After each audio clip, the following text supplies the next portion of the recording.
जंगल में एक स्कूल था। वहां दो मोर पढ़ते थे, हरा मोर और लाल मोर। दोनों बड़े खूबसूरत थे। स्कूल में तोता, मैना, कौवा और जुगनू भी पढ़ते थे। लाल मोर की उन सब से दोस्ती थी। जब स्कूल में छुट्टी हो जाती थी तो ये पांचों छल्ली छलिया खेलते। लाल मोर का कोई दोस्त अगर बीमार पड़ जाता तो वो उसके घर जाता और अपना नाच दिखा दिखा कर उसका जी ऐसा बहलाता कि वो अच्छा हो जाता। हरे मोर से किसी की दोस्ती नहीं थी, न तो वो अपने साथियों के साथ छल्ली छलिया खेलता और न किसी बीमार के घर आता जाता। एक दिन सब चिड़ियों ने हरे मोर से कहा, आज तुमको भी खेलना पड़ेगा। बहुत कहने सुनने से वो राजी हो गया। खेल होने लगा। थोड़ी देर में हरा मोर चोर बन गया। दांव जो देना पड़ा तो ये दिल ही दिल में बहुत बिगड़ा। कहीं मैना का पांव उसकी दुम पर पड़ गया। फिर वो आग बबूला हो गया। लगा मैना को अंधा और बदतमीज कहने और दौड़ा मारने। सबने बड़ी मुश्किल से उसको रोका। वो खफा होकर चला गया। उस दिन से हरा मोर बिल्कुल अलग थलग रहने लगा। थोड़े दिनों के बाद दलाल मोर, हरा मोर, तोता, मैना, कौवा और जुगनू सब पर सीखकर स्कूल से चले गए और अपने अपने कामों में लग गए। हरे मोर और लाल मोर के भारी भारी चमकदार परें निकल आईं। वो खूब नाचने लगे और बागों में घूमने लगे। एक दिन हरे मोर और लाल मोर दोनों ने बाग में मोरनी को देखा। उसकी बड़ी बड़ी आंखें थीं, नाजुक चोंच थी, पर मुलायम मुलायम थे। देखते ही दोनों की तबीयत आ गई। हरे मोर ने मोरनी से कहा, मोरनी हमसे शादी कर लो। लाल मोर ने भी कहा, नहीं, हमसे शादी कर लो। फिर दोनों ने मोरनी को अपना अपना नाच दिखाया। मोरनी ने देखा कि दोनों मोर बहुत खूबसूरत हैं और दोनों बहुत अच्छा नाचते हैं। वो बड़ी चकराई कि मैं किससे शादी करूं और किससे न करूं। कहने लगी, जाओ, मैं तुम दोनों का इम्तिहान लूंगी। जो उसमें पूरा उतरे उसी के साथ शादी करूंगी। मोरनी की एक सहेली थी, चूहिया। वो शहर में रहती थी। मोरनी ने उसको बुला भेजा। जब वो आई तो मोरनी ने उससे कहा, अरे बहन चूहिया, तुम तो आदमियों में रहती हो, उनकी बातें जानती हो। तब जानूं, कोई ऐसी तदबीर करो जिससे पता चल जाए कि लाल मोर अच्छा या बुरा। चूहिया ने जवाब दिया, सहेली, तुम जरा भी फिक्र न करो, मैं ऐसी ही तदबीर करती हूँ। तुम्हें क्या, सारी दुनिया को पता चल जाएगा कि कौन सा मोर अच्छा है। जब आधी रात इधर आधी रात उधर हुई और सारा संसार सो गया तब चूहिया काला कंबल ओढ़ कर निकली। दबे पांव हरे मोर के घोंसले में आई। देखा कि वो पड़ा बेखबर सो रहा है। ये चुपके चुपके उसके पर कतरने लगी। हरा मोर सोते का सोता रह गया और चूहिया उसकी दुम तक कुतर गई।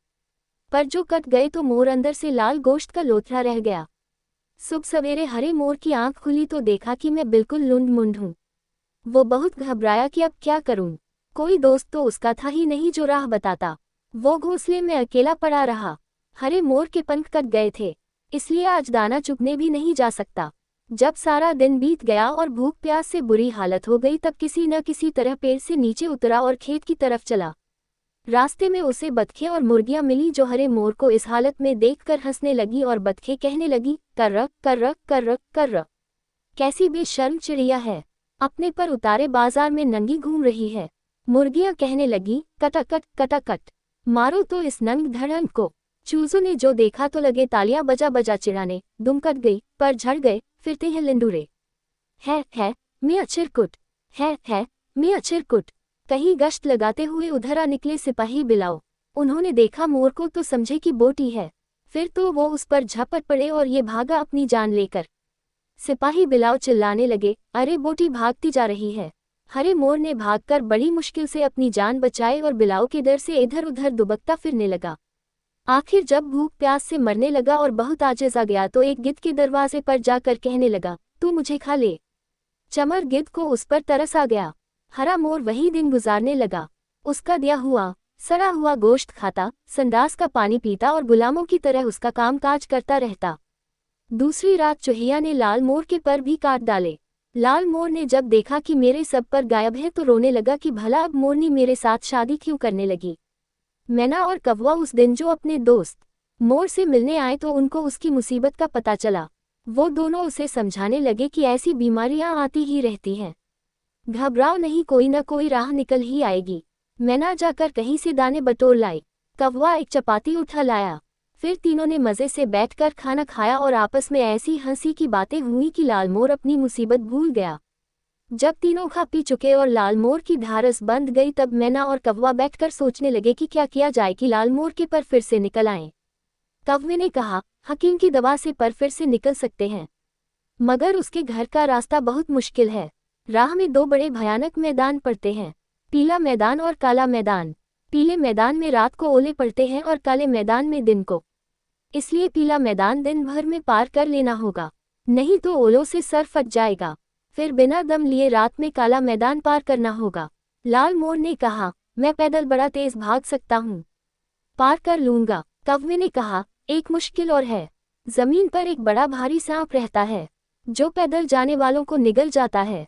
लाल मोर ने कहा, मैं तो जाऊंगा, सांप निगल जाए तो निगल जाए, मोरनी के बगैर जीने से मर जाना अच्छा। मैना बोली, भाई कौवे, चलो हम दोनों भी लाल मोर के साथ साथ चलें।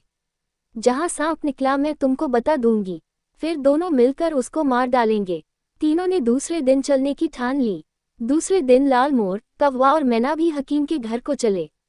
लाल मोर नीचे नीचे भाग रहा था और कौवा और मैना उसके ऊपर ऊपर उड़ रहे थे। सांप रास्ते में बैठा हुआ था। उसने मोर को आते देखा तो बुदबुदाया, आहा, कैसी अच्छी बोटी भागी जा रही है, मैं अभी इसको खाता हूँ। सांप लाल मोर पर झपटा, लेकिन उसको इसकी सख्त सजा मिली। मैना ने टिक टिक करके कौवे को खबर दी कि सांप आ रहा है। कौवे ने पीछे से आकर एक चोंच सांप की दुम पर मार दी।